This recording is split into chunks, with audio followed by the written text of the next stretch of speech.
षष्ठम अध्याय। श्री भगवान बोले, जो पुरुष कर्म फल का आश्रय न लेकर करने योग्य कर्म करता है वह सन्यासी तथा योगी है, और केवल अग्नि का त्याग करने वाला सन्यासी नहीं है तथा केवल क्रियाओं का त्याग करने वाला योगी नहीं है। हे अर्जुन, जिसको सन्यास ऐसा कहते हैं उसी को तू योग जान, क्योंकि संकल्पों का त्याग न करने वाला कोई भी पुरुष योगी नहीं होता। योग में आरूढ़ होने की इच्छा वाले मननशील पुरुष के लिए योग की प्राप्ति में निष्काम भाव से कर्म करना ही हेतु कहा जाता है, और योगारूढ़ हो जाने पर उस योगारूढ़ पुरुष का जो सर्व संकल्पों का अभाव है वही कल्याण में हेतु कहा जाता है। जिस काल में न तो इंद्रियों के भोगों में और न कर्मों में ही आसक्त होता है, उस काल में सर्व संकल्पों का त्यागी पुरुष योगारूढ़ कहा जाता है। अपने द्वारा अपना संसार समुद्र से उद्धार करे और अपने को अधो, क्योंकि यह मनुष्य आप ही तो अपना मित्र है और आप ही अपना शत्रु है। जिस जीवात्मा द्वारा मन और इंद्रियों सहित शरीर जीता हुआ है उस जीवात्मा का तो वह आप ही मित्र है, और जिसके द्वारा मन तथा इंद्रियों सहित शरीर नहीं जीता गया है उसके लिए वह आप ही शत्रु के सदृश शत्रुता में बरतता है। सर्दी गर्मी और सुख दुख आदि में तथा मान और अपमान में जिसके अंतःकरण की वृत्तियां भली भांति शांत है, ऐसे स्वाधीन आत्मा वाले पुरुष के ज्ञान में सच्चिदानंद घन परमात्मा सम्यक प्रकार से स्थित है, अर्थात उसके ज्ञान में परमात्मा के सिवा अन्य कुछ है ही नहीं। जिसका अंतःकरण ज्ञान विज्ञान से तृप्त है, जिसकी स्थिति विकार रहित है, जिसकी इंद्रियां भली भांति जीती हुई हैं और जिसके लिए मिट्टी पत्थर और सुवर्ण समान है,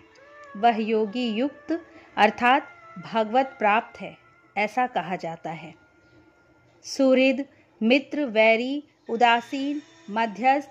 द्वेष्य और बंधुगणों में धर्मात्माओं में और पापियों में भी समान भाव रखने वाला अत्यंत श्रेष्ठ है।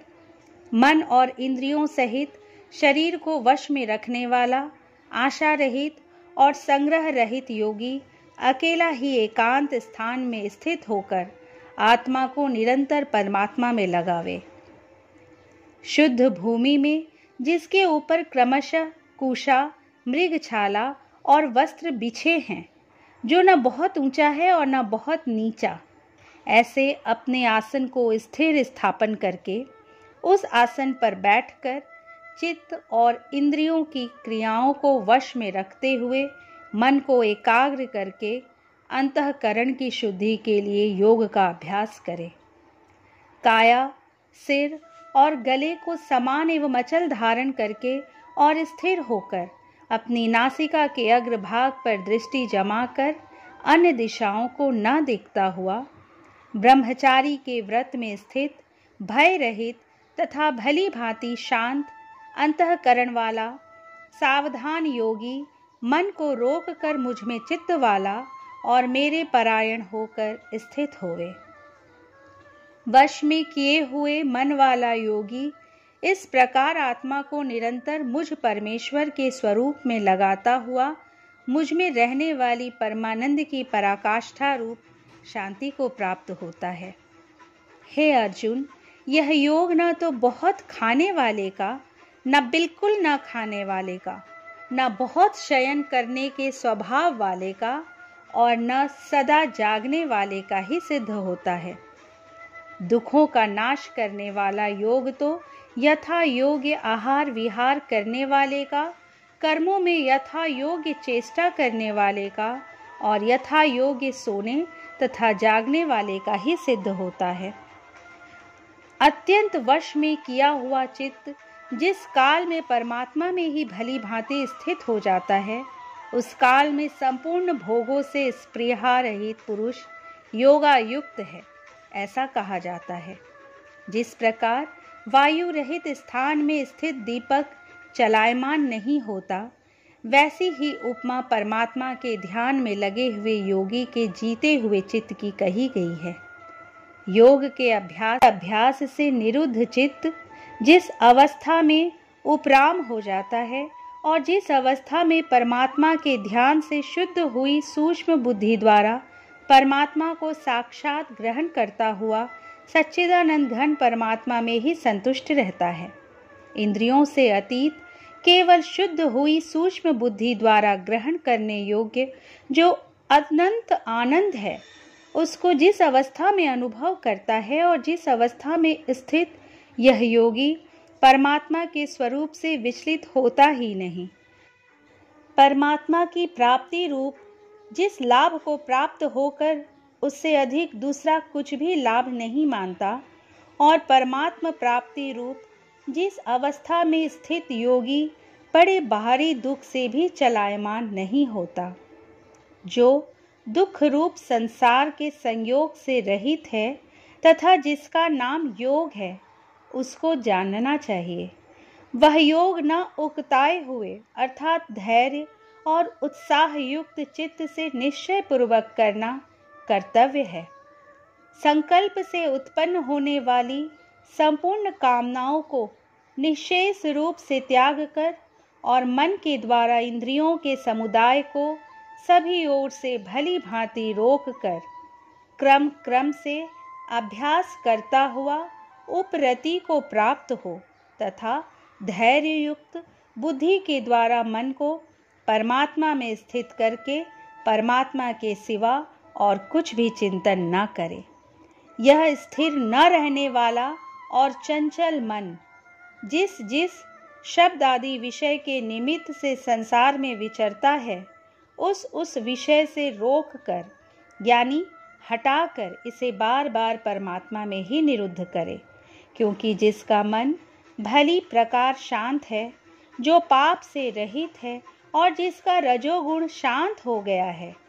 ऐसे इस सच्चिदानंद घन ब्रह्म के साथ एक ही भाव हुए योगी को उत्तम आनंद प्राप्त होता है। वह पाप रहित योगी इस प्रकार निरंतर आत्मा को परमात्मा में लगाता हुआ सुखपूर्वक परब्रह्म परमात्मा की प्राप्ति रूप अनंत आनंद का अनुभव करता है।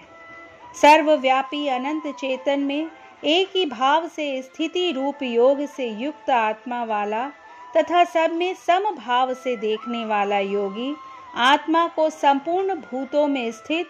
और संपूर्ण भूतों को आत्मा में कल्पित देखता है।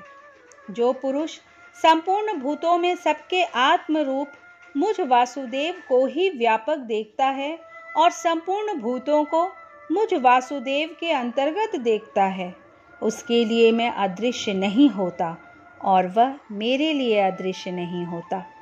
जो पुरुष एक ही भाव में स्थित होकर संपूर्ण भूतों में आत्म रूप से स्थित मुझ सच्चिदानंद घन वासुदेव को भजता है,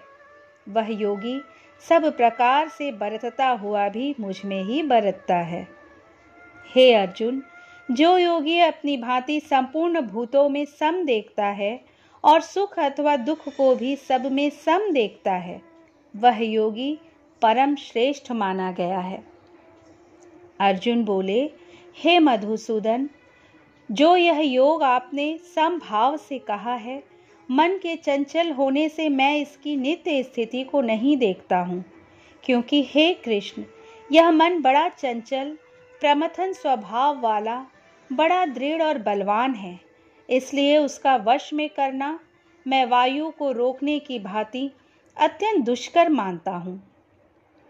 श्री भगवान बोले, हे महाबाहो,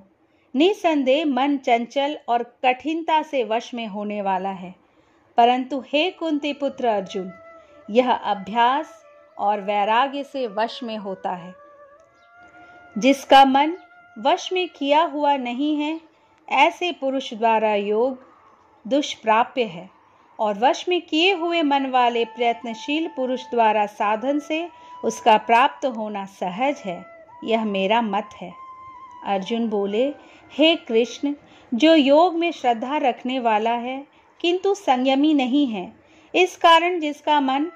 अंत काल में योग से विचलित हो गया है, ऐसा साधक योग की सिद्धि को अर्थात भगवत साक्षात्कार को न प्राप्त होकर किस गति को प्राप्त होता है?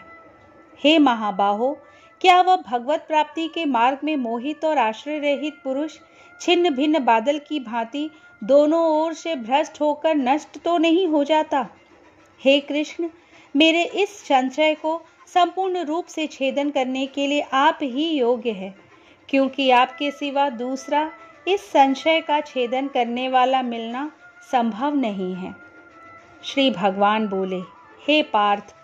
उस पुरुष का न तो इस लोक में नाश होता है और न परलोक में ही, क्योंकि हे प्यारे, आत्मोद्धार के लिए अर्थात भगवत प्राप्ति के लिए कर्म करने वाला कोई भी मनुष्य दुर्गति को प्राप्त नहीं होता। योग भ्रष्ट पुरुष पुण्यवानों के लोकों को अर्थात स्वर्ग आदि उत्तम लोकों को प्राप्त होकर उनमें बहुत वर्षों तक निवास करके फिर शुद्ध आचरण वाले श्रीमान पुरुषों के घर में जन्म लेता है, अथवा वैराग्यवान पुरुष